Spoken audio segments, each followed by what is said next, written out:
to Heroes Forge, a Heroes of the Storm podcast. What's going on, Forgers? Welcome to Season 3, Episode number 118 of Heroes Forge, a community-driven podcast all about Heroes of the Storm. We went to college to gain these skills, so this is a reminder to just stay in school. None of that is actually true. As always, this podcast is brought to you by our outstanding supporters on patreon.com/heroesforge. This is your show host, Jeff Reynolds, and I'm here with the co-host of the show, who is more awesome than Kratos' beard. It's Kristen, Ashton. And this makes me jealous that I'm not a guy and I can't grow a beard, because I understand you can't just be a guy. You have to be a guy with the genetics to actually grow a beard like that. Yeah, you gotta be Kratos, like half god. I mean, that beard is so good. You have to be half god. I mean, right, him, Thor, I think you're onto something there, right? Part god gives you epic beard. That's right. And that beard is epic. I wish, too, that I could grow a beard like that. Originally, I had in here that you were more awesome than Heroes of the Dorm, which you are as well. But speaking of Heroes of the Dorm, it's coming up. It's coming up in, 6 days? Dude, it's next week, right? Saturday? It is. May the 12th?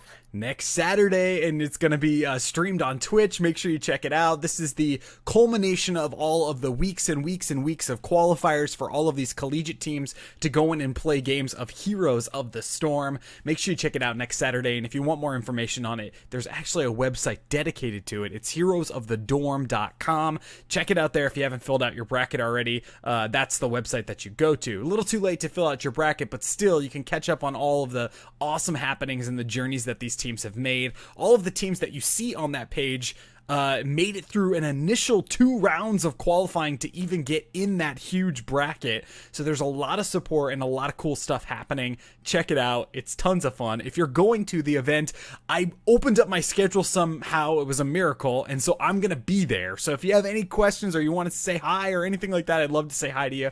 Make sure you stop me if you see me over there, or send me a tweet at Mr. Jeff Reynolds if you'd like to see me and chat about Heroes of the Storm and Heroes of the Dorm. Dude, that's going to be sick. So now that you're going, you have to have a team that you're rooting for. Who is that team? I'm rooting for Team Stukov. I just want to see a lot of Stukov out there. I mean, all of the teams that I had picked to make it to the Final Four didn't make it, but I love to see heroes played at a higher level that I like to play, because I find I learn a lot from this, and I go, oh, that is such a cool thing. Like, I want to see Maiev, because I picked up Maiev last week, and I don't know why I never picked her up before. I love the way she plays. I love the way it feels. The voice lines, and she's just mean. Oh, she's good. She's ridiculous. And I totally agree with you, seeing some cool stuff you can do. One of the ways I learned how to take camps faster was by watching the pro scene. You know, because Sonya's usually off doing camps, so you see what they pick with their talents, and you see how they actually line up their shots, and boom, suddenly camps are going a minute faster. Yeah, it's incredible to just learn a whole bunch from this. And, a bunch of people are saying, I'm hearing the buzz on Twitter about how the level of play for Heroes of the Dorm has really stepped it up over the last couple of years, and that's to be expected, because this thing is really blowing up. So, learn something, have some fun, check it out. I'm sad, Kristen, that it's not on ESPN. When it was on ESPN, I thought that was really awesome. Dude, it was so cool. And I agree. It's sad that they're not bringing it back there, but who knows why? There are always reasons for things for the most part. So I assume maybe it didn't bring in the crowds that they were thinking.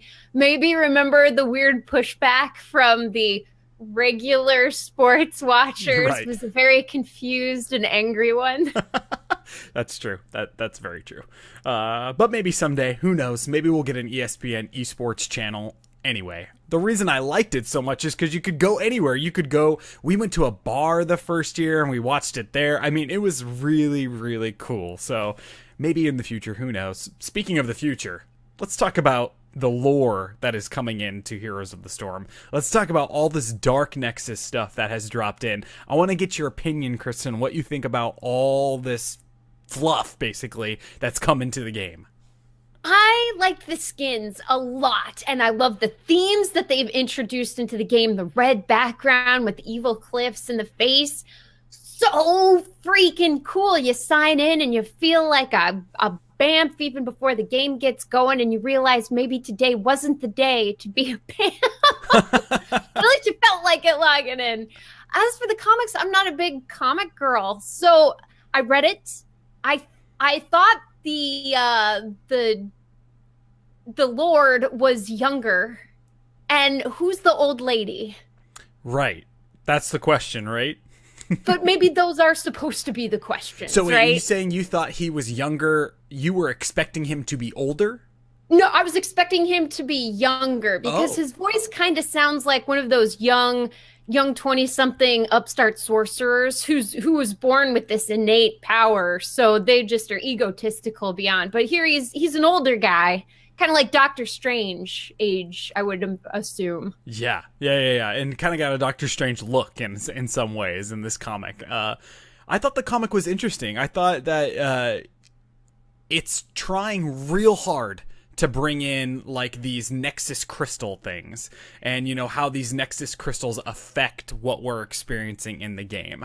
So I think that's cool. The question for you, Kristen, is with these comics coming out and the lore coming out, two questions. One, do you think we'll see this hero? Do you think at some point we'll see the Ravenlord as a playable character in the game? Are they setting us up for that?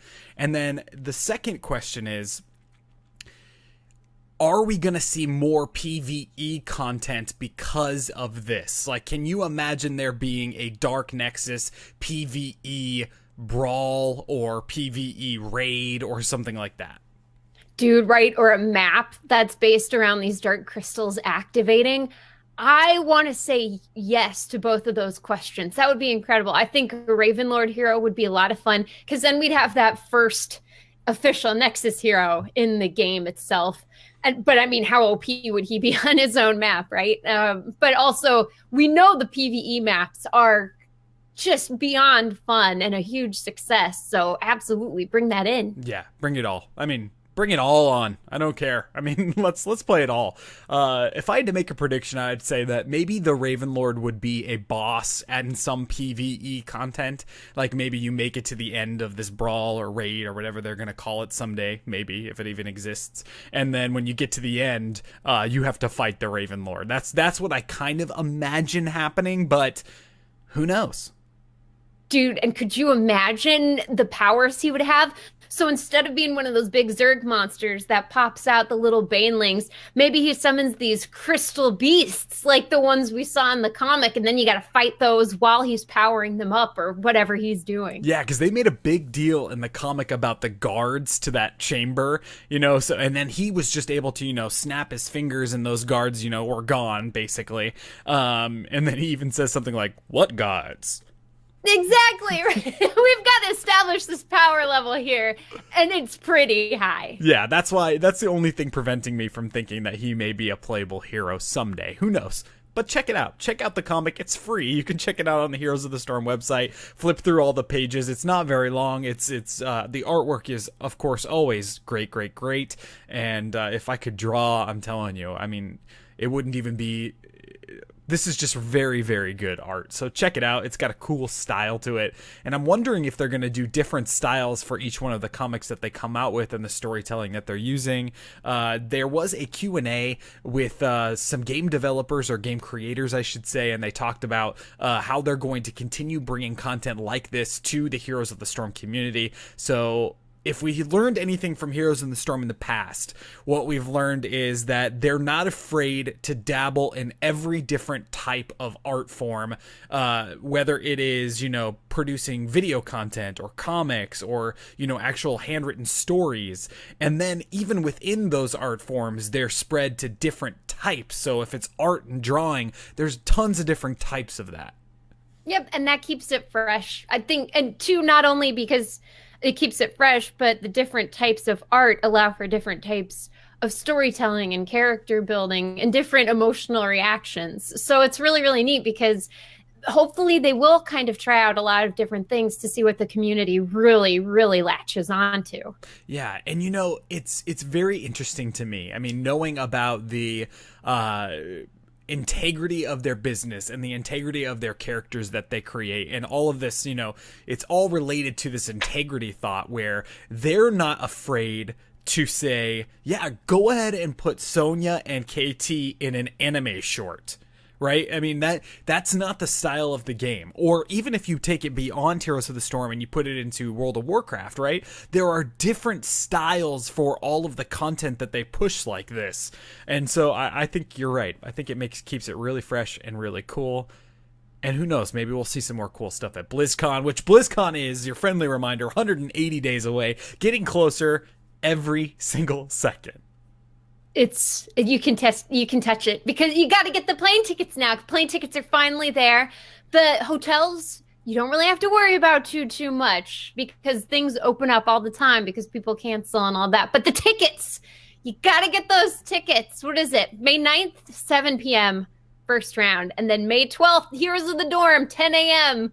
So get your tickets before Heroes of the Dorm, and then you can watch Heroes of the Dorm to celebrate. That's right. Lots of cool things. Check out the BlizzCon website, BlizzCon.com, for more information on that. And then, Kristen, we have a really cool thing. The Heroes Charity Brawl is coming up. This is the official announcement of the Heroes Charity Brawl. It's June 2nd, starting at 2 o'clock p.m. Pacific. It's going to be streamed on Twitch. More details on when, where, how, why, and who later. But I can tell you a little bit about the who, right? Yes, you can, because both of us are going to be in it. Yes, I am stoked. This was a huge thing that I actually watched last year, didn't get a chance to participate in. It was huge. It was front page of Twitch. It was tons of people walking. It's for an amazing cause. I mean, Kristen, you were in it last year, right?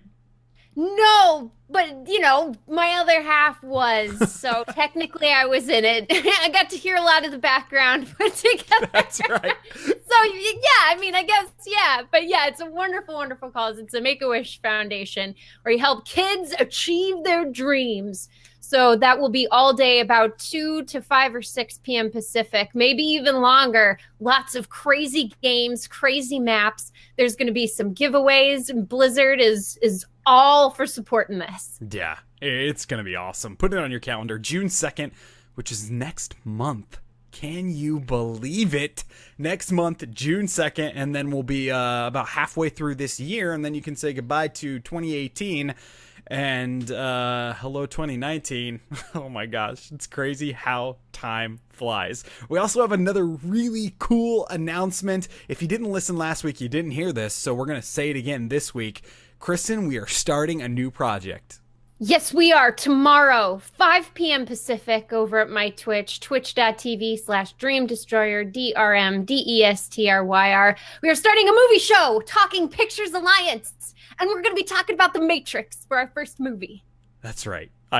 Kristen is hosting the show, and I have the awesome opportunity to co-host on it. It's going to be so cool talking about these movies that we all know and love, and just all the stuff that comes from that. I mean, it's just going to be an awesome, organic, basically like a movie club. We want you out there to watch the movies and interact with what we're doing, whether that interaction comes from following us on Twitter at TPAcast, or sending us an email, talkingpicturesalliance@gmail.com, or even being in the chat on that day. Again, it's twitch.tv/DRMDESTRYR, and you can just jump in there and talk about this movie. The Matrix is our first one, and we'll be announcing our second movie tomorrow on our first episode, so that you'll have a couple of weeks to watch that movie, get your thoughts all together, maybe meditate on The Matrix and what you think, or whatever that movie is that we announce tomorrow. Or if you have a suggestion for a movie that we should watch, it can take place anytime. It can be any film that we all know and love.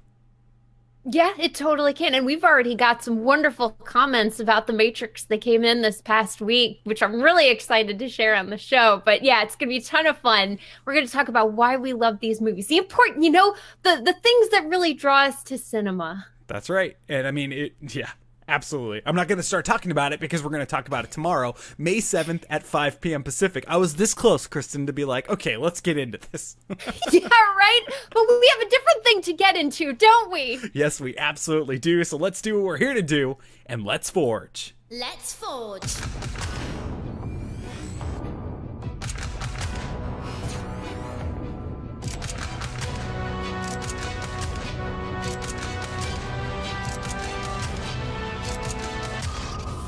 Yes, this show, the show you're listening to right now, is all about creating heroes for Heroes of the Storm. What we do is take characters that aren't currently in the Nexus and we build kits and imagine what they would be like if they were. It's all theory crafting, it's all fun. We don't deal with any of those pesky numbers or percentages, just cool stuff that we think these characters would do. And this week we have a super cool character to talk about that didn't really come into the spotlight, so to speak, until recently.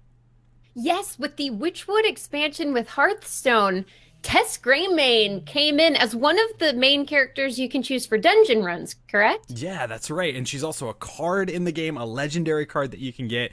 This is Tess Greymane, Greymane's daughter, who, well, we'll talk about that in a second. Kristen, why don't you give us a little intro on her place in World of Warcraft? All right, as it goes, the story thus far. Daughter of Genn Greymane and heir to the Worgen throne, now that her brother is dead, Tess is a rogue not blinded by the vengeance that her father seeks. Originally found as more of a background character, she has since moved into the Hall of the Shadow, where she serves as one of the Uncrowned, which is the rogue faction in Legion. Even so, she's still rather non-committal, wanting to keep her identity and affiliations entirely secret. Ooh. So I did a little research. I could be wrong. I mean, I've been wrong many a time. I could be wrong here. On her WoW wiki page, it says that she's human. Yes. And even this, is she Worgen? Because I don't think when I was reading about her at any point, she turned into a Worgen. She did have to drink a potion as a baby, otherwise she would have died. Yeah, so I was thinking, okay, I went through this as she's not a Worgen, she's a human, right? Full human, and and it also kind of plays into what you were talking about here. She doesn't have the same vengeance and rage that her father, Greymane, has, Glenn Greymane. So it's like, it kind of plays into that. And I think she's going to play a bigger role in Battle for Azeroth. I think she's really going to come out in this story because, I mean, according to Kristen's prediction with Battle for Azeroth, Greymane is going to go down a pretty dark path, and maybe he's the one that she's the one rather that kind of, corrals this path. I think so. Either I agree with you that she is going to have a much bigger role, because if we're assuming the writers have already set up for the battle, which would be really, really awesome and really, really cool. 2-part Avengers story, basically, right? Oh, so good. She's either going to be able to save him or she's going to have to be the one to kill him. Oh, man. Let's find out when battle comes. I can't wait. Yeah, so you can see her, like you said, a couple of times in the game right now. She's on one of the flying ships, the one that's invading or helping defeat the Legion as the Legion is invading, rather. And she's got some pretty cool voice lines. She's got a cool character model. She is a rogue in the game. So, of course, that speaks to a lot about how we might think she would be incorporated in Heroes of the Storm if we brought her over there. So let's get this thing started. The way this works is that we're each going to talk about a kit that we built for this hero, and then you can actually vote on which one of the 2 kits you think won the day. And to do that, all you have to do is follow us on Twitter. We are at HeroesForge, or at Forge Heroes rather, over on Twitter, and you can vote. The post goes up right when the show is done live, and then the winner of that week gets to pick which hero we're forging next week. So make sure you cast your vote for your favorite kit over on Twitter. Kristen, let's get started with your kit this week. The first thing we always talk about for these heroes is their role classification in the game and where they might live. So what role classification are you giving Tess? Well, since she's a rogue, she has to be assassin. She has to be. There's no ifs, ands, or buts about it. If you're a rogue, you're an assassin. Period. Yeah, I thought the same thing. But I did try to kind of break the mold when I was building my kit, where I was thinking, is there a way to make her a specialist and kind of thinking about different kinds of funky ways? Nah. She needs to be an assassin. Yeah, right. I mean, she could go all roguelike on the minions and the mercenaries, but what about the buildings? Do we shrink her down miniature size and she throws a rope up to the window, she climbs up and she starts punching the stones out? I mean... Yeah, you're right. You are definitely right. So assassin, very cool. Great minds think alike. Let's talk about traits. What is your trait for this assassin? The trait is called "We're bringing stealthy back." We're forgoing the stealth changes. Tess is 100% stealth, and I did this mainly because she's a subtlety rogue. And I think if any rogue type has 100% stealth, no shimmer, no cloud, no nothing, it's a subtlety rogue. So when she's in stealth, she's full invisible, and she can activate the trait to go stealth and go out of stealth. Damage can knock her out of it, and in addition, she can only attack an enemy if she's in their shadow. Ooh, that last part is real cool.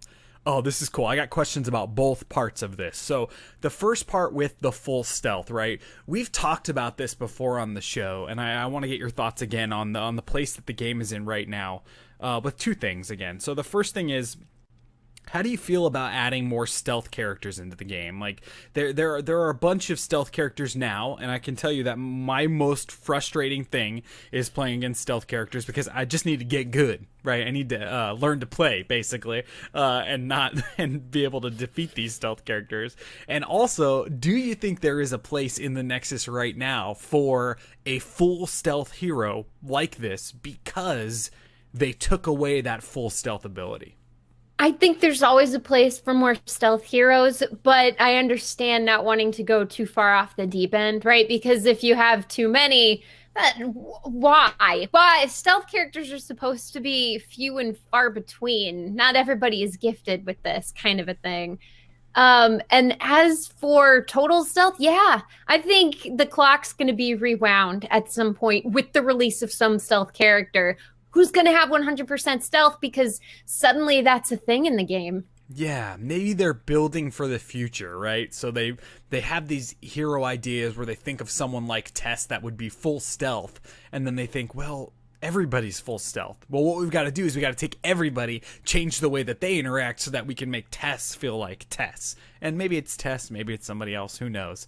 But that's really cool. So only attacking enemies if she's in the shadow of this enemy. So you're basically building in a backstab here. Yes, exactly. So she's a rogue and she's subtlety. So a lot of her abilities, when you go through the WoW layout of that talent tree, that class tree, it's all shadow stuff. So why not work in some shadows? And then if you're on a computer that can't run full graphics so you can't see the shadows, maybe a dotted outline shows where the shadow area is so that you can get into it and know how to do it without needing max graphics. Yeah, I love it. And also, you could just say has to attack them in the back, basically, and so you got to get behind them to attack. Very cool. So she can only do this when she's in stealth. If she's not in stealth, can she attack them from the front? No, she has no basic attacks. And I'm doing this as a flavor thing, because rogues wait in the shadows until the time is right. How many times is Nova just sitting in her bush, or Valera just sitting in her steam vent, and you're like, you have basic attacks? I understand, but at the same time, we need some damage here. Yeah. So there we go. So here's a rogue. You don't have to basic attack because you can't. Guilty over here. I always forget to basic attack. Very cool flavor. Very cool way to start a kit here. What about mounts? What specialty mount would she ride? She rides the rat stallion. So the flavor text here would be, you can't be a rapscallion without a rat stallion. Even writing the flavor text, this kid is awesome. Yeah, a rat stallion is basically a giant rat with a saddle on it. It's so cute. And then on the side, attached to the saddle, they've got little potions and a bedroll and some skulls from something. So who knows, maybe the different colorations, it's got different things tied to its saddle. A cheese wedge, I think, would be important. Absolutely. There's like poison and all this kind of stuff, of course, because all this roguey stuff, That's very cool. Okay, let's get into some basic abilities here. What's your first basic ability? First one is called Tripwire, and this is going to be setting up for the other abilities. Tess wraps the feet of her victim, severely slowing them as they now shuffle around because they've got wire wrapped around their feet. But any enemy that continues to move after being tripwired for an unbroken amount of time, a few quarter seconds, they are tripped and essentially rooted to the ground. So if the enemy trips, you gain attack speed. Wow, cool. What does this look like? So she's throwing this out. How close does she have to be to use this? Oh, she would definitely be behind them, right at their feet. And maybe it's got little weights at the end, so she kind of does one little flick, and the weight of the heavy ball at the end of the rope wraps it around exactly. And so now you've got these characters where once their mighty steps are now tiny little baby steps. And the whole idea that unless they stop to gain their balance, they're just going to fall over. Yeah. Okay. I'm going to talk about a movie that we don't talk about. The Indiana Jones Kingdom of the Crystal Skull. When they're running to the pyramid and the natives of that land are running behind them, and they have those things where they're, winging it around their head, and they throw it and it goes around their feet, and then they trip and fall. I feel like that. Exactly. Okay. And the reason I don't want them to fall immediately is because I want the enemies to have the ability to deny this attack speed buff. Because when we get to E, it's going to be gross if she has these stacks. Love it. Okay, well, before we get to E, we have to talk about W. Hit us with your next basic ability. We do. This next one is called Eye Stab. And I realized I should have named it something else. Maybe Pocket Sand would have been better. Because if you stab somebody's eyes, chances are they're not going to grow them back. So we're just going with Eye Stab for now. But yeah, I like the sand thing better. So Tess comes up to the enemy from behind in the shadow. And then she stabs them in the eyes, blinding them. If they perform a certain number of consecutive basic attacks during this, Tess gains a stack of attack speed. Oh, wow. Okay, so they're blinded, and what you're trying to do is penalize them if they still try to attack, even though these attacks are not going to land because they're blinded. Oh, wow. This is good. Yeah, it's one of those minor things I think would really kind of frustrate people. And I don't want to frustrate people, but at the same time, why isn't there a penalty for attacking when you're blinded? I know the penalty is you're not doing damage, but what if there was something else? Yeah, it'd be a great learning mechanism. Yes, and yes, listeners, what we do is sit down in front of the computer and we say, how can I frustrate players the most today?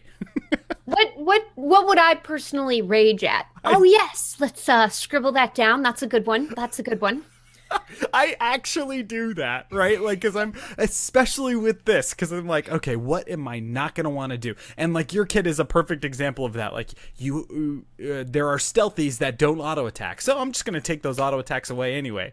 Yeah, exactly. So, yeah, and that's the point, right? How do you make those mistakes something that can work to your advantage? Because I believe every player should have a hero that plays to their pros, their advantages, their way of playing a video game. And sometimes you need to do stuff like this. Absolutely. And Eye Stab is a really cool learning mechanism, like I said before, right? Because you're going to not attack at this point. You're going to learn to not attack if you're fighting a Tess Greymane.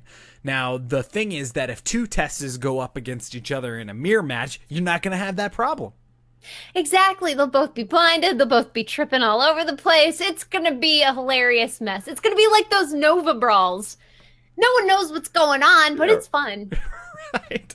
And she can't auto attack anyway, so you're good. You're real good. All right, let's hear the OP basic ability here. Let's hear about Flurry of Blows. Okay, so we've taken the basic attacks away, and we've shoved them all into E. We've just crammed it into E as hard as we could with this Flurry of Blows.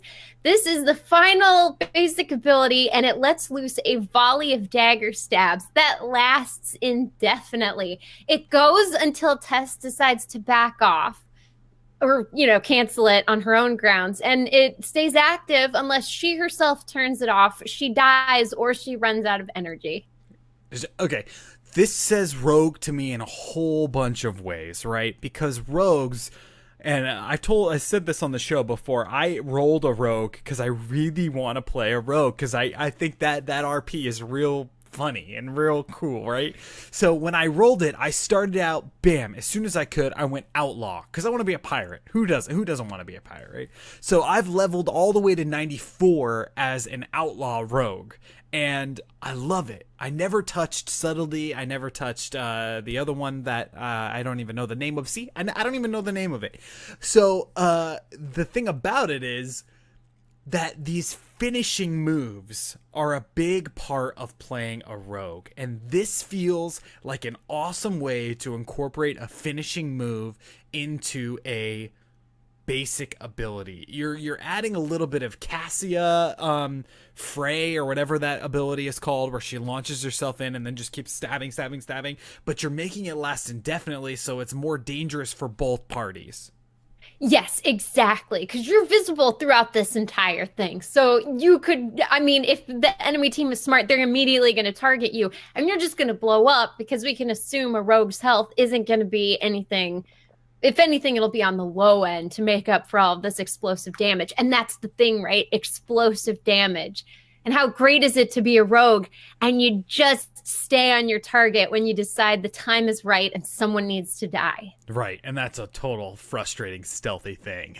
You know, you just go in there, maybe there's an ETC mosh pit that drops, maybe Butcher drops a lamb to the slaughter, and you just go in there and, you know, go to town with these basic abilities you've been hoarding, saving up before you go into this fight. Very good. Bravo, very good. Let's get into some heroics here. Speaking of heroics, what is your first heroic? This first one I'm calling Fatal Finesse. And this is going to be for those maps, the big maps, where you can usually find enemy heroes by themselves, isolated. So if Tess manages to isolate a single enemy hero, one far away from their team, I'm pretty sure there'd be a radius on the ground spawning off of the enemy she's chosen. She now has the ability to deal massive amounts of percent-based damage directly to their health. Take that, armor. This is straight to the health. If they live after this attack, they have a few seconds to run to their team or the closest team member.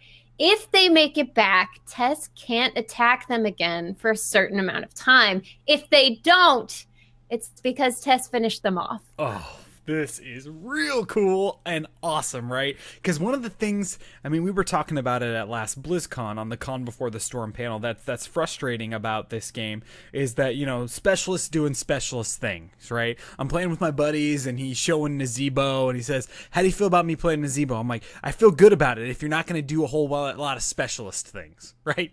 Because there are times where we need people in the fight, we need all of that kind of stuff. This is a direct punishment to the enemy team for having that top lane Sylvanas pushing in, and then, you know, Tess Greymane just pings that she's going up there, and you can just know she's going to take care of it. Dude, that's a great point. And honestly, I didn't even think about that, putting this in there. But I love that idea, right? And if she pings, your team is then going to know to start some stuff at the bottom because the enemy team is permanently going to be down one other person. Just give it some time. Yeah, she's going to ride in on her rat and just do some damage up there. What does this look like, Kristen? So you're saying there's like a massive amount of percent-based damage after this attack. What is the attack? Oh, dude, it's so hard to say, right? Because I would imagine it would be something like Kharazim. And I say hard because we already have the Kharazim's punch in, and that's a really cool way to do something like that. So maybe instead of kicks and punches, it's flips and stuff, and she's just bounding all over them without disappearing, and then she vanishes when it's done. Oh, yeah. Very, very cool. All right, second heroic for this kit. All right, marked for death. I think that's an important thing. It's a black spot. It's a very roguish thing to give somebody, because I agree. Pirate rogue, blunderbuss, best rogue. Best rogue. All right, so marked for death. The enemy hero is marked for death by Tess, indicated by a huge skull over their head. If she kills them while the skull is still there, every nearby enemy hero is rooted in fear, and she immediately returns to the shadows to strike again. So long as this ability is active, she can repeatedly mark and kill and root. beautiful. I mean, this has got an awesome sort of Greymane feel to it, right? Like showing you what target you're going to be able to take out. You know, that whole mouth ale marked for death kind of thing. It's such a great idea. And then the game needs something like this, right? I mean, I really think it needs a shot call that is something this big, right? And I'm assuming you're thinking for talents for something like this, you might be able to talent into something where it buffs your team if you take out the proper hero. Yeah, that would be really neat, right? Because I know we have the thing with Li Ming. She kills somebody, she gets resets. And if you have a great Li Ming, she has every single target lined up in her mind so that she gets every single reset as she kills them. So, dude, the talent with the buff. Could you imagine a level 20?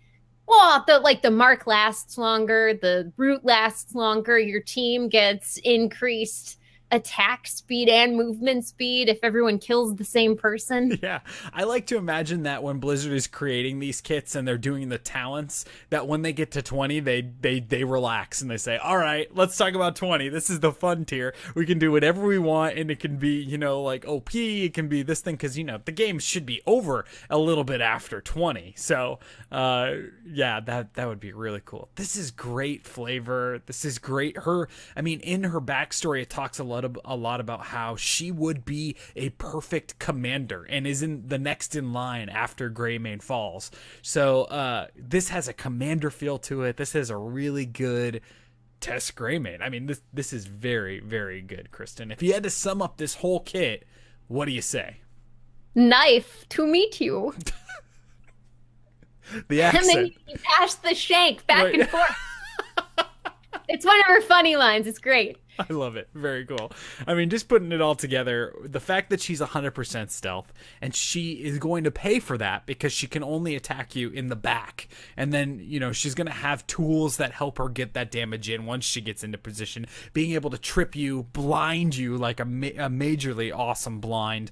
And you can pay for these things too. If you run while you're tripped, you know, you're giving her attack speed. She's going to be able to get in there with all of her saved up basic attacks and just have a quote-unquote fury of blows. And then, of course, the heroic abilities are just stellar, right? So having the ability to take out somebody that's not with their team so that they can learn against it. Maybe you don't draft this Tess against a Deckard Cain team because you know that Deckard is going to always be with somebody, so on and so forth. And then, of course, the marked for death ability is a real cool one with shot calling and being able to damage to hurt the enemy team if you're able to do that, like reverse Kerosene Divine Palm kind of feel, where this is the person that we are taking out right now, instead of screaming, don't damage him, don't damage him. Exactly. Your pings are all over because you're so excited. No one knows what to do, so they're all running in circles. And you all have a good laugh. Absolutely. Wonderful kit, Kristen. Before we get on to my thoughts on this hero, Tess Greymane, we have some people that we need to thank as always. The first and foremost people that we need to thank are the people that support us on patreon.com/HeroesForge. Over there, you can find a whole bunch of different ways that you can support this show, and a huge thank you to all of the people that currently are. We couldn't do this show without you. This show is free, and you can go over there and just help continue to make this show happen week to week, and we thank you all for your support. We also want to thank everyone that's given us a 5-star rating on any of their podcast listening apps of choice. That also helps the show grow, and it's a free and easy way to drop us a review so other people can find the show when they search for Heroes of the Storm in their podcasting apps. All right, Kristen, let's get on to the second kit here, my kit, and I'm also going with an assassin. Booyah! Boo-boo. Booyah! I feel like we need confetti for this, right? Each time we match what role we want them at. But yeah, so you said you tried messing with specialists, though, yeah? Yeah, I started with that. This one, I wanted to start with the role classification first. I like to mix it up sometimes. So I was like, okay, I'm going to pick this first. And I was like, I could go specialist. And I started thinking about things you were talking about with camps and stuff. Nah. She's got to be an assassin. It's true. Now, what kind of assassin are we thinking here? So I think the trait might explain a little bit about it. It's called Shadow Champion, right? So this is a little excerpt that I got from the WoW wiki page about Greymane that kind of influenced this whole kit. So Princess Tess Greymane, yes, she is a princess, is heir to the throne of Gilnaean, and by all accounts, a woman of extraordinary skill and razor wit. Tess combines her father's iron with the subtlety and deftness he's always lacked. She's well renowned for cleverly using her enemies' best tricks against them, and she would make a powerful queen, though she seems to have little interest in matters of state. So this trait in Heroes of the Storm is going to allow Tess to become stealthed when activated. So she's got to activate it to become stealth. And she only comes out of stealth when she is damaged or she deals damage 3 times with auto attacks or abilities. With this trait, she can remain stealthed and deal damage to enemy team members without being seen. In this kit, Tess will be a deadly assassin that can deal damage from the shadows and truly never be seen.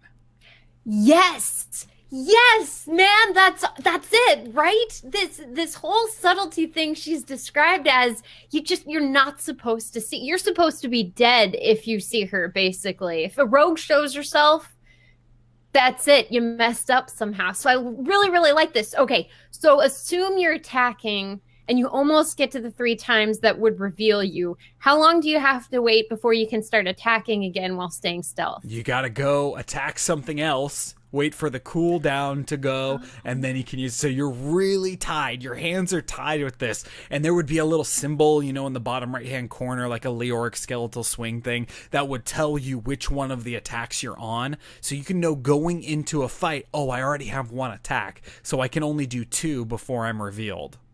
Oh, so it's just 3 times total regardless of the target. It's not 3 on each target so you could jump around. Hey, I smell a talent though.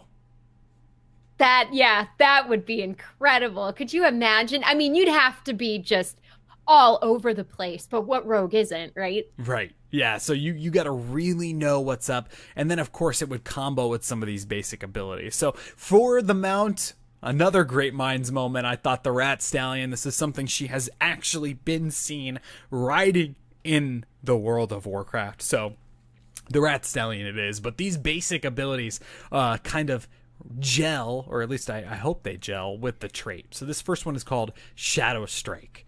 So when activated, Tess will lash out and perform 3 dagger strikes at the target.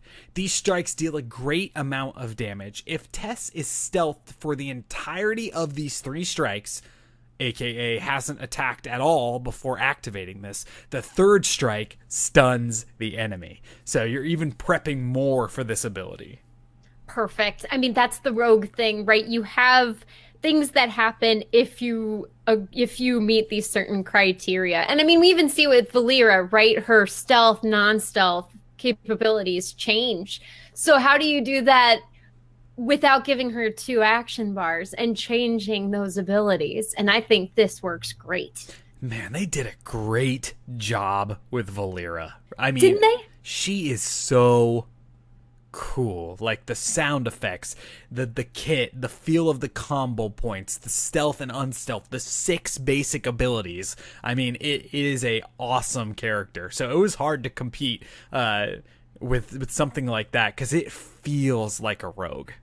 It does. And that begs the question, do you think rogues need to have combo points, or are you happy going this direction where their abilities have 2 sets of criteria? There are 2 things that could happen based on how you approach the situation. Yeah, I think in Heroes of the Storm, they don't need to have combo points, but the fact that Valeera does would make it very difficult to have another WoW rogue in the game that doesn't have a combo point feel to it. Again, I've only played Outlaw, and they do have combo points. They do have that whole combo points deal to it. The question here, Kristen, is if Valeera didn't exist in the Nexus and we were forging Valeera on the show, which I think we did, I can't remember or not if we even talked about combo points. Is that something you would even think of if it wasn't already in front of us? That's a great question, and I think the second half is right, because in Heroes, I just don't think of combo points. Because when I think of combo points, I'm there in the dungeon, making sure I've got the countdown so that I'm dealing the maximum amount of damage. And then I recall those battlefields that I played in Warcraft as my rogue. And you can't really do the combo point thing, because as soon as you show yourself, if it's a bad situation, you are locked down and deleted by the gnome mage at the top of the tower. Gosh, I know exactly what you're talking about. Yeah, so who knows? I'd be curious. I'll go back and listen to our thoughts about Valeera and see if we talked about combo points, because, man, it feels so good. The combo points feel so good in Heroes of the Storm, and that whole concept is just really, really well done. So, okay, into the next basic ability on this kit here. It's called Executioner. This is funny that we both thought about something like this. So this is a basic ability that allows Tess to deal large amounts of damage to the enemy team with bleed out attacks. This ability will automatically take Tess out of stealth, and she jumps out of the shadows on top of the enemy, sinking her daggers into the target's side. You know, you've seen that in the movies, right? Where, you know, they stab the dagger in, like, the person's back in their, like, lung or whatever, and then they say some witty line, like, "You'll never catch me," and then pull the dagger out and run away. That's the feel here. The target will start bleeding out, and they'll take small, very small amounts of damage over time. And this is infinite. They'll just continue to take small amounts of damage until they receive any form of healing. Once they receive a globe, or they hit the well, or Brightwing, you know, lets off a heal and they get it, then the bleed out stops. Cool. So this makes me think her big counters would be healers. So maybe she would be the ultimate baddie against a solo heal Uther because of his single targeting, right? Malfurion maybe too. Tyrande a little bit, but Brightwing would be really bad because the pulse goes off all the time and the healing would immediately negate the bleeding. Yeah. Maybe big maps too. Yeah, this is really cool. This really adds some color to the draft when you choose her. Yeah, and we had talked about an idea like this many moons ago in an episode where, you know, that bleed out thought of taking that damage and having to get some sort of heal would be a cool mechanic. It may be difficult and may not be fun to play against, but I'm telling you right now, it sure would be fun to play with, because you're just padding those damage numbers. Dude, right? And the RP is so great. Just the fact, I mean, what kind of blades is she stabbing them with for the RP aspect of this? Do you assume it's some kind of poison she's put on there, or are they serrated edges? Yeah, from what I read again, that subtlety rogues aren't really into the poison thing. It's like your kit, where they're really into, you know, just poof, I'm here, I'm a ninja, you're dead kind of thing. So in the Hearthstone art, which is the art that's the cover for this show, it is such an awesome picture. I mean, it's a really great art, but she's got this crazy, like, crossbow blade thing on her wrist. I mean, so I'm imagining something like that. So she comes in there and, you know, however she Assassin's Creeds her fists to make that blade come out, and then, you know, stabs you and then can get away. That's my thought with Executioner. Now, how is she going to get out of these situations, and what does that feel like? That's her third basic ability, and this one's called Hurdle. So when this ability is activated, Tess will flip over the target hero, a la Illidan, and be placed on the other side of them and immediately gain stealth. After using this, she cannot be revealed for 3 seconds, but can still take damage. So this is another one of those things where, you know, you come in, you got your Q. This is the combo that I'm thinking of, right? You haven't done any attacks for your trait, so you're able to be stealthed. You come in, you hit your Q, you stab them 3 times, it unstealths you, and then you use Executioner, so you get them bleeding, then you hurdle over them and disappear again. That is very single target assassin, an awesome single target assassin, right? Because you know what your prey is. You go in, you're probably going to kill him, but if not, you still have that escape to get out in case the other enemy teammates notice what you're onto. Yeah, that's exactly what I'm going for here. And, you know, the flips, man, the flips are challenging to play against. And when I was playing with Team League with you guys, and Kyle Ferguson was telling me, you gotta wait to throw your Stukov slow, as Core would call it, the slow booger out there to hit the enemy team until after Illidan flips, because he's always gonna come in and flip. And that was a Bronze League moment for me, trying to learn that kind of stuff. Like, okay, he's gonna come in and flip, and then I need to do this. Dude, it's right. Well, and we all have those moments, all of us. One of the biggest ones for me is just keep moving, bro. And then there's less of a chance those things are going to hit you. Just keep moving. Yeah. Don't run in a straight line. Wiggle with it. That's it. That's all you got to do. And like over half the stuff will miss you. That's right. It's very, very true. All right, let's think of some other things that we would want to have miss us if we were on the enemy team and talk about some heroic abilities. This first one is called Watch and Learn. So if an enemy, this is directly related to the whole fact that, she uses the enemy's strengths and abilities against them. So if an enemy uses an heroic ability within 10 seconds and is near Tess, she can copy it and use it for herself. Her heroic ability icon will change every time she's near an enemy that uses their heroic, and it becomes available for her and her team. After 10 seconds, the ability will disappear, and she'll need to wait for the enemy team to use another heroic while in range of her again.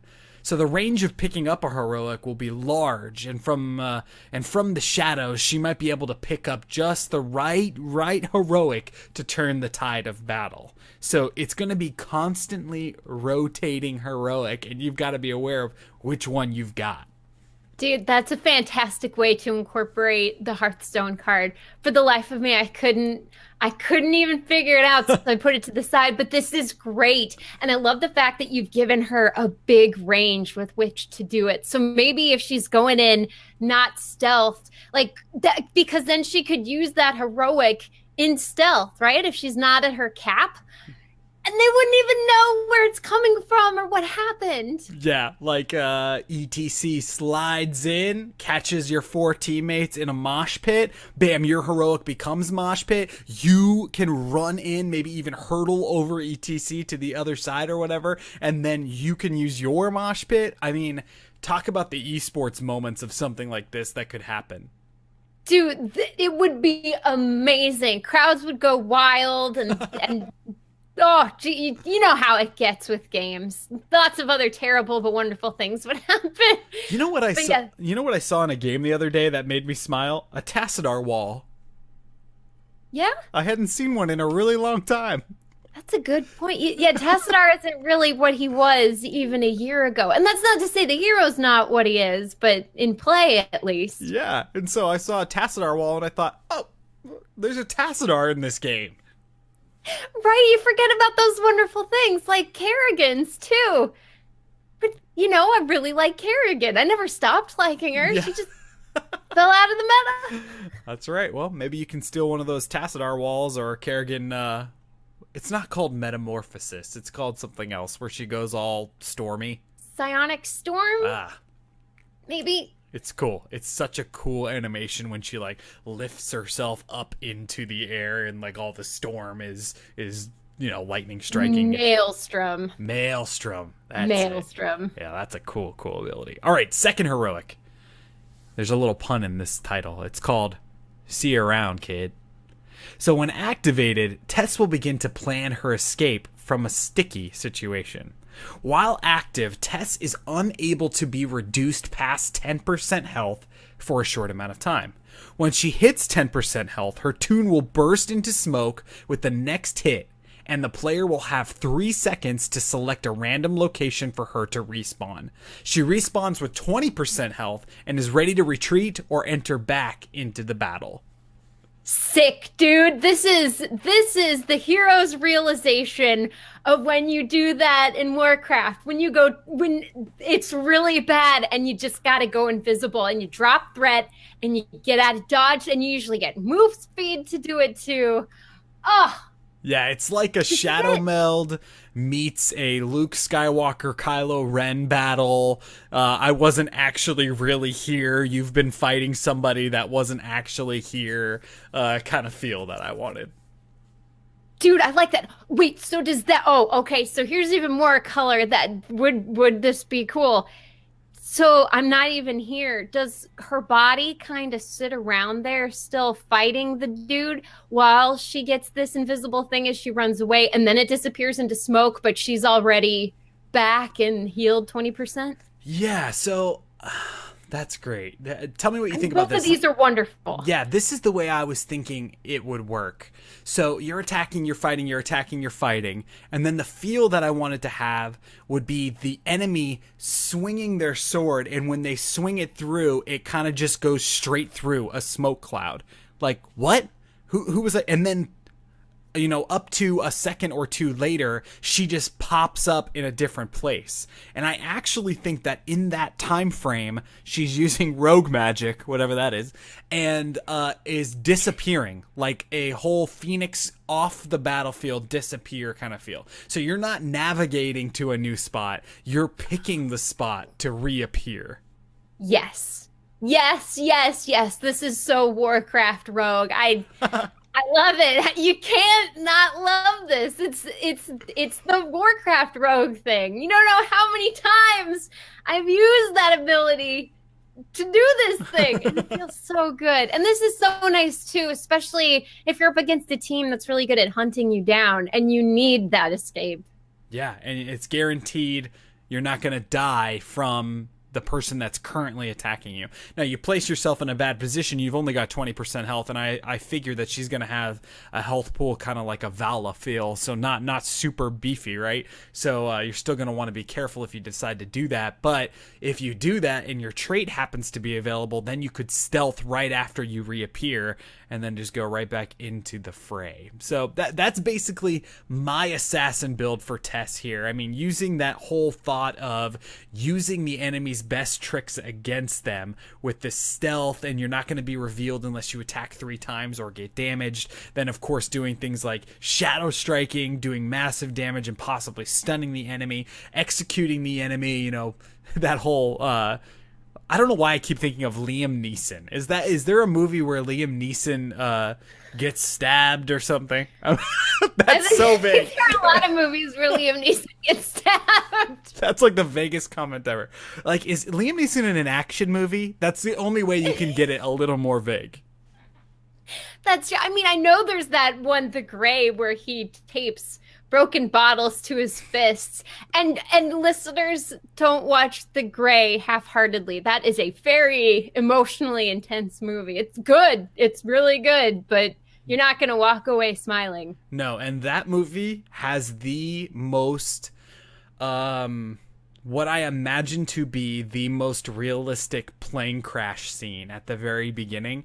Dude. It gives me the heebie-jeebies watching that plane crash scene in the beginning. I had to step away the first time we started it because it was so intense. Then I go, all right, I can do this. This isn't real. They're actors. Yeah. This is fake. That's what I always have to remind Kayla. Like, hey, it's not real. Like, yep.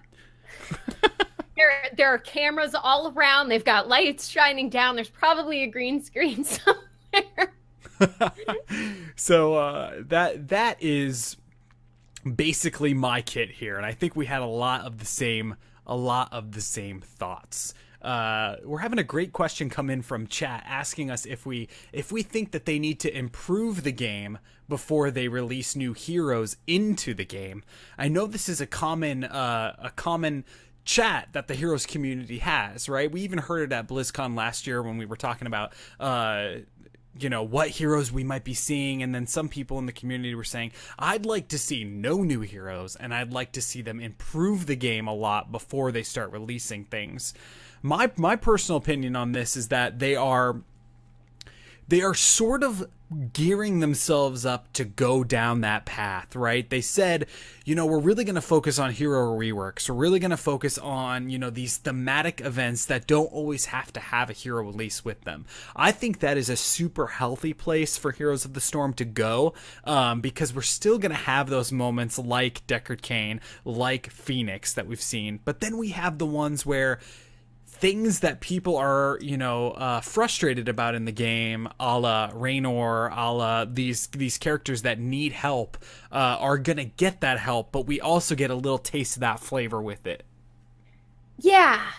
And I'm going to go a different route because that's great, right? That's definitely.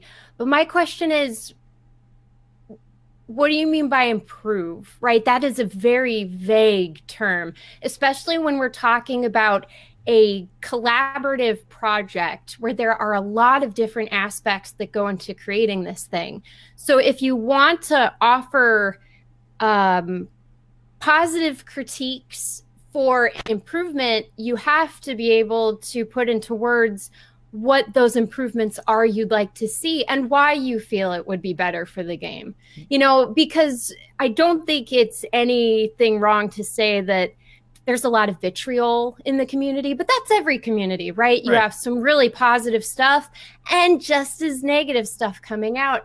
And if we're going to improve this game in a productive manner, we have to go about this more positive and understand that there are a lot of people really putting their heart and souls into creating this free game. I mean, it's free, for crying out loud. And if you want to be heard and your opinion respected, you need to be able to state specifically what you'd like to see improved. And again, why you feel that would really add to the game as a whole and to all of these other people that are playing the game. And that's a whole other conversation, right? Because what's good for the goose isn't always good for the gander. Yeah. Oh, very well said. I agree with that, positive reinforcement on what we think we want this game to be. And most of the frustrations that I see, that I have even with the game, come from because I love this game so much. I mean, yeah. I love it so much that I want it to always satisfy all of my needs when I play this game. But the truth is, you're right. There's a ton of different types of people, and what you may dislike about the game, they may really like about it. So it's just a great game, and it's going in a lot of really good places. Anyway, sorry for the side rant there. Great. But no, that's a great discussion to have. And I really like the point you made. You love it so much that it hurts all the more when you see something that you don't like. I mean, and we can talk about that in every aspect of life. The more you care for something, the more it hurts when you see things you don't necessarily like. Yeah, absolutely. And it's cool that people are passionate about the game so much that happens. So very, very cool thought. Thank you for the question in the chat. That was an awesome question to kind of chat on. So before we can call Tess Greymane officially forged, though, we've got to talk about the best parts of these kits, and HeroesForge ever is specialty skins and dance moves. Let's start with Kristen's specialty skin for Tess Greymane. All right. I like this one. It's going to be cute because it's Bess Haymane. And Tess, she's a cow. She's a cow rogue, and she's got hay-colored spots. I just don't know how you do it. Week after week, you just outdo yourself. This is great. Bess Haymane. So she's actually a cow. Yes, she's a cow. And I mean, she'd probably be more of a caricature cow than an actual cow like we saw in the Diablo cow levels. A lot less boxy because she needs to go stealth, but yeah. Does she speak? Yes, absolutely. Cows speak. Yeah, but like English. Yes, okay. Yes, she would. I think the non-English, that's like murky. Yeah. And that's it. Oh my, that's really, really great. My specialty skin ideas are Genn or so from Rogue One, right? Gotta have that whole... This is like when she's dressed in Imperial garb, right? Dude, so she got the whole, really cool Imperial look. Or what I'm calling Tess Stark from kind of like an Arya Stark feel of this princess that, is an assassin. Yeah, the princess who never wanted to be a princess because she wasn't meant to be a princess, right? It was the brother that was meant to take the throne, not the little girl. And so she wears boys' clothes and she studies fighting and she's got a tiny little rapier. But I don't know. I'm assuming tiny little daggers instead, yeah? Yeah, maybe needles. That would be adorable. But yeah, much shorter, but they're still designed like needle. So my dance move for Tess I linked it in the show notes, which you can always check out on our website, which is heroesforge.club. I thought she would have some inspiration from her father, right? She's growing up around all these Gilnaeans. She's growing up around Worgans and stuff. So I searched for like wolf dance or any sort of like that kind of feel. And what came up was just too good to not unsee. It was the she-wolf dance from the video game Just Dance 2014. And Kristen, I especially think you'll think this is funny.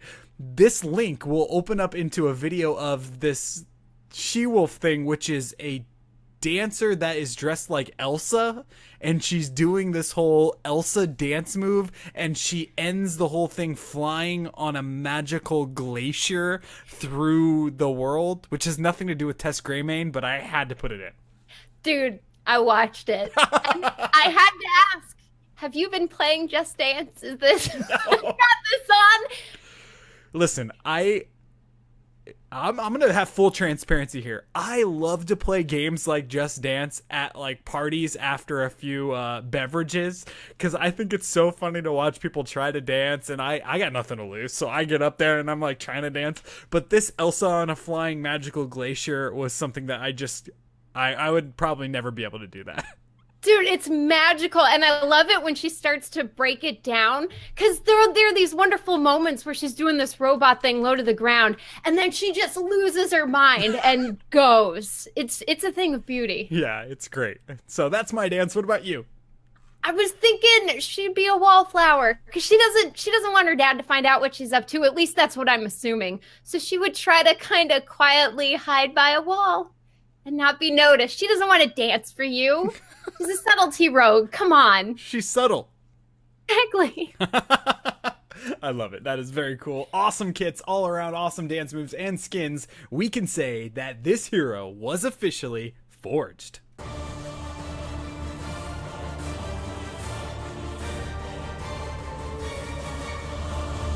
HeroesForge. So fun to talk about another member of the Greymane family that hopefully we'll be able to see in Battle for Azeroth as we move through the storyline over there. She's got a great backstory and a whole great idea behind how she would be a really good leader of that group of people. So, final thoughts on Tess, Kristen. Do you think we'll see Tess in the Nexus? Do you think her silhouette looks too much like Vala?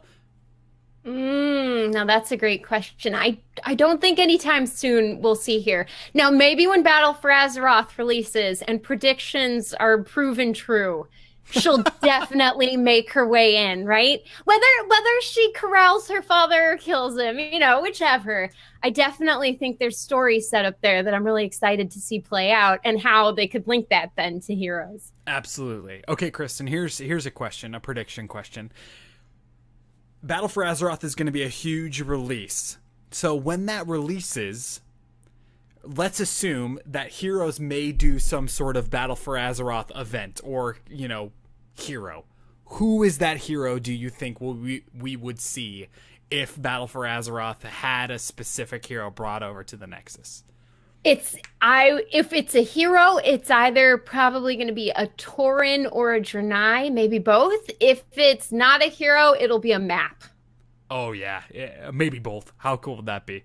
We need a Draenei bad, but my theory is that Anduin is on the way, and I think it's going to be full armor Anduin.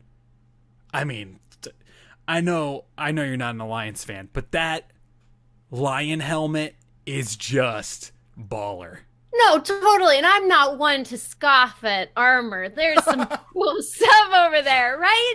Right? I mean, yeah, when you saw that lion's helmet at BlizzCon, that was like a awesome. I want to have that made and just wear it around my house. Totally, right? Maybe it's a little sleepy thing. You put your hair in, you get some curlers, and you completely take away how cool it's supposed to be. Yeah. No, and I mean, to think Anduin mass res. It's right there in his kit. We saw it happen. Come on. Bring it on, Blizzard. I'll play Anduin. I'll play whatever. I'll play whatever hero you bring in there. I'll try it out. Yeah.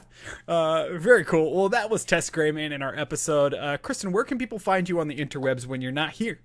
You can find me at _Kristen Ashton _ at Twitch, Twitter, YouTube, and Instagram. Very cool. And we were talking about before the show started that on your stream, you finished day 6. Yes, we finished the main storyline and we're into the DLC. And the DLC has proven awesome because it brought back a character I thought I wasn't going to see again. His name is Francis Pritchard, and he is, by golly, one of the best annoying characters done in modern games. Because you start Human Revolution just hating this guy, but he grows on you, man. He grows on you. And so here he is being condescending again, and it feels so good. That's good storytelling when you can complete 180 on a character. I love it. Very cool. And don't forget to check out our new show, Talking Pictures Alliance. It's a bi-monthly movie show. It kicks off tomorrow, May 7th at 5 p.m. Pacific on twitch.tv/Dream Destroyer. That's DRMDESTRYR. And watch The Matrix before you join in, because we're going to be talking about The Matrix all night tomorrow night. If you're looking for me, you can find me there, but you can also find me on this show. Every Sunday we record this show at 12 noon Pacific on twitch.tv/Amove TV, because we are so honored to be part of the Amove TV entertainment and podcast network. Make sure you check out amove.tv for more great esports and video game podcasts. Follow this show on Twitter at ForgeHeroes. Don't forget to cast your votes. Send us emails, contact HeroesForge@gmail.club. Check out our website, which is HeroesForge.club, and it's contact HeroesForge@gmail.com. HeroesForge.club. It's like I've said this 120 times. Also, you can support the show on patreon.com/HeroesForge, like a whole bunch of other awesome supporters have done already. Head on over to that page, and we thank everyone that is currently supporting us over there. All right, Kristen, we're going to call the show there. Any final thoughts on anything happening? Heroes of the Dorm, our show, Talking Pictures Alliance. Rogues are awesome, and they're the best class in Warcraft. Ooh, throwing some shade out there if you don't play a rogue. And throw it down. I'm going to leave the show with my thought is I just really can't wait to roll a Colteran human male rogue and have him be a pirate and name him Husky Pants. That's all I want to do in my life. Take that tidbit with you, listeners. Thank you so much for listening. Thank you to everybody that's hanging out in the chat, and we will catch you all in the real world.